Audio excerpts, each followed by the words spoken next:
E aí galera, tudo beleza? Professor Márcio Teixeira de Física, vamos para a nossa aula de hoje. Hoje nós iremos aprofundar a aprendizagem sobre hidrostática. Falaremos sobre como resolver equações relacionadas ao teorema de Esteves e princípio de Pascal. Então esse é o nosso objetivo, e falar quais as aplicações desses dois teoremas no nosso dia a dia. Bom, como é do conhecimento de vocês, a região mais profunda, considerada mais profunda dos oceanos, é a Fossa das Marianas, certo? Ela tem uma profundidade de aproximadamente 11 mil metros, certo? Considerado o local mais profundo dos oceanos. E aí surgem alguns questionamentos, por exemplo, suponha que um submarino fosse até lá, na Fossa das Marianas, nessa profundidade. Ele poderia ser feito de qualquer material ou não? Com certeza ele tem que ser feito de um material resistente, bem resistente. Então isso que nós vamos entender na aula de hoje. Nós sabemos também, daquele trágico acidente que teve com as pessoas que foram tentar ver, os destroços do Titanic, montaram um submarino e tal, e deu aquele trágico acidente. Então a pressão atmosférica, à medida que vai afundando, ela aumenta significativamente, certo? A diferença dela, da pressão lá embaixo para a pressão na superfície, é muito grande. Nós vamos entender melhor isso no decorrer da aula. Então essa é a equação do teorema de Esteves. Vejam aí, pessoal. Ele relaciona, ΔP, o delta significa variação, pressão final menos pressão inicial. Então ΔP é a variação da pressão hidrostática e é medida em Pascal. Eu volto a dizer, pessoal, muito importante a gente saber essas unidades. Por quê? Porque quando o exercício passa, por exemplo, 10 PA, então sabemos que aquilo ali é a pressão hidrostática, certo? Passou densidade também, então ele relaciona a variação da pressão com a densidade, a gravidade e a variação da altura. Densidade é medido por quilograma por metro cúbico. A aceleração da gravidade é medida por metro por segundo ao quadrado. E a variação da altura é medida em metros. Então, muito importante a gente sempre ter em mente essas unidades que facilitam na resolução dos exercícios. Bom, então vamos lá. Vamos ver uma aplicação aqui dessa equação. Unicamp 2019. Drones vêm sendo utilizados por empresas americanas para monitorar o ambiente subaquático. Esses drones podem substituir mergulhadores, sendo capazes de realizar mergulhos de até 50 metros de profundidade e operar por até 2 horas e meia. Frequentemente, esses drones são utilizados para medir a temperatura da água em função da profundidade, a partir da superfície, como no caso ilustrado no gráfico a seguir. Então vejam vocês aqui, o drone está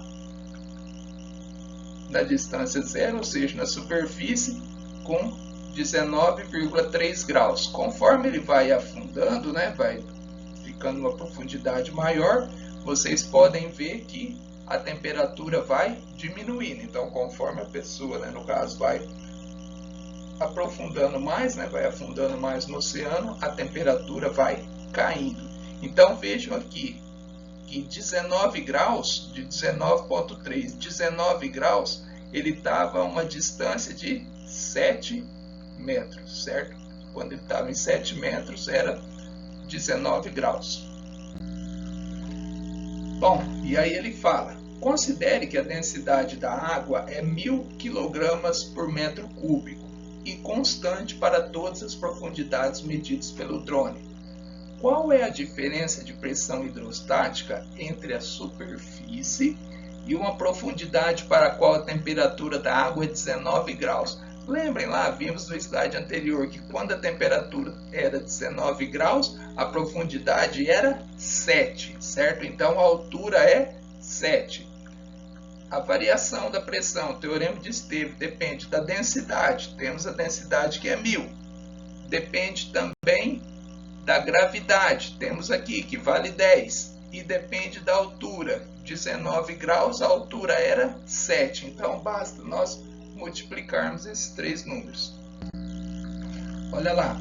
Então, vimos que ao observar o gráfico, que quando a temperatura era 19 graus Celsius, a altura era 7. Então, aqui está o teorema de Esteves, vamos substituir os valores. Densidade vale 1000, gravidade vale 10, a altura é 7. Multiplicando essas três aqui, dá 70.000 PA. Não é muito comum usar 70.000 PA, a gente usa mais em termos de notação científica ou potência, né? Então, 70.000 PA é a mesma coisa que 7 vezes 10 elevado a 4. Ah, professor, mas por que elevado a 4? O número de zeros que nós temos aqui, ó, 1, 2, 3, 4, é o número que vai estar no expoente aqui, tá bom? Então, 7 vezes 10 elevado a 4 PA. Portanto, a alternativa correta é a letra D. Conforme vocês podem ver aqui, beleza? Então, essa é uma aplicação do teorema de Esteves.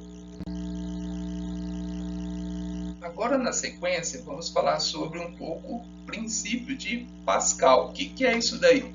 Pessoal, o princípio de Pascal ele é utilizado nos elevadores hidráulicos, certo? Então, ele tem várias aplicações no nosso dia a dia, nas fábricas, para que ocorra essa ampliação de força. Olha lá. Quando aplicamos uma força F1 no pistão 1, ocorre um aumento de pressão. Se nós estamos aplicando a força, ocorre um aumento de pressão. E onde ocorre? Nos pontos próximos à base. Esse aumento de pressão é transmitido integralmente aos outros pontos do líquido, certo?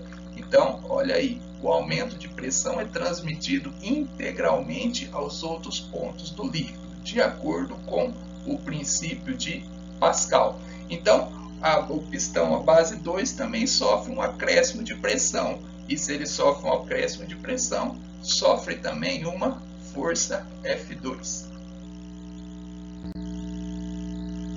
Então, a equação do princípio de Pascal é essa daqui. F1 sobre A1, lembrando que F1 é a força 1, A1 é a área 1, é igual a força 2 dividido pela área 2, certo? Ou também pode ser escrito dessa forma, F1 sobre F2 é igual a 1 sobre A2, tá bom? Então, essa é a equação que relaciona o princípio de Pascal, que nós iremos entender melhor no próximo slide. Olha lá, o princípio de Pascal afirma que, bom, vamos lá pessoal, o que diz o princípio de Pascal? Que a pressão em um líquido se equilibra e dissipa na superfície? Nada a ver, né? Vimos lá que ele transmite em todas as direções. Tem uma força F1, né? Exerce aquela pressão também vai para F2. A força aplicada a um fluido se concentra no ponto de aplicação? Não. Vimos que é transmitido integralmente. Olha outra opção. A pressão aplicada a um fluido confinado se transmite igualmente em todas as direções? Correto, pessoal? É isso mesmo, certo? Então, a alternativa correta é essa daqui. Vimos que a pressão aplicada a um fluido confinado se transmite em todas as direções. Justamente essa daí, beleza? Agora vamos ver a equação matemática. Enem 2013.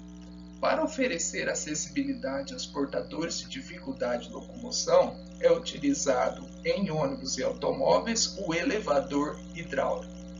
Nesse dispositivo é usada uma bomba elétrica para forçar um fluido a passar de uma tubulação estreita para outra mais larga e dessa forma acionar um pistão que movimenta a plataforma. Considere um elevador hidráulico cuja área da cabeça do pistão seja 5 vezes maior que a área da tubulação que sai a bomba. Então, olha, vejam vocês, informação importante. A área do pistão é 5 vezes maior do que a tubulação que sai. Então, a área 1 é 5 vezes maior que a área 2. Desprezando o atrito e considerando a aceleração gravitacional de 10 metros por segundo ao quadrado, Deseja-se elevar uma pessoa de 60 kg em uma cadeira de roda de 15 kg sobre a plataforma de 20 kg. Então vamos ver qual é o peso total, a massa total, melhor dizendo, disso. 65 mais 15, 80, com mais 20, 100. Então a massa que ele vai precisar levantar total é 100 kg. Aí ele diz: qual deve ser a força exercida pelo motor da bomba sobre o fluido para que o cadeirante seja elevado com velocidade constante? Então ele quer saber qual é a força que tem que ser aplicada. Vamos lá. Primeiramente, a equação F1 sobre A1, quer dizer, a força 1 dividido pela área 1 é igual à força 2 dividido pela área 2. Bom, lembrem que nós falamos agora, né, que a massa total, pessoa, plataforma mais a cadeira, é 100 kg. Então, eu tenho essa massa, eu vou aplicar essa força, né? Então, essa força, nesse caso, essa força 1 é chamada força peso. E lembra das aulas anteriores, nós dissemos que o peso é igual a massa vezes a gravidade. Então, a massa total é quanto? É 100. O valor da aceleração da gravidade é 10. 100 vezes 10, 1000. Então, agora nós vimos que a força... Por que nós fizemos essa multiplicação aqui, pessoal? Porque força é dada em Newton, certo? Nós temos que converter. Então, a força 1 vale 1000. A área 1, lembra que nós dissemos lá que a área do pistão, do primeiro pistão, é 5 vezes maior que o segundo? Então, a área 1 vale 5. A área 2 vale 1. E a força 2 é a força que nós queremos descobrir. Então, aqui, pessoal, basta fazer a multiplicação em x, ou incluso, como é também chamada. 5 vezes F2 é igual a 1000. Que número que eu multiplico o 5 que dá 1000, certo? Então pode fazer por esse método da multiplicação, ou se não, aplicar a álgebra também e dividir. Então 5 dividido por 1000, no caso, né, vai ser 200. Melhor dizendo, desculpa, 1000 dividido por 5 é 200, tá bom? Então a força 2 vale 200, que corresponde à letra C. Tá vendo aí? Então, letra C, 200 newtons. Então, essa é a força que tem que ser aplicada para que eleve aquela massa. Bom, pessoal, espero que vocês tenham entendido. Agora, encerrando a nossa aula, vocês vão dar uma olhadinha lá na sala do futuro, a tarefa vai estar lá. Então, acesse, realize, né, reforcem o que aprendemos na aula de hoje para que possa ser melhor assimilado, beleza? Bons estudos e até a próxima aula.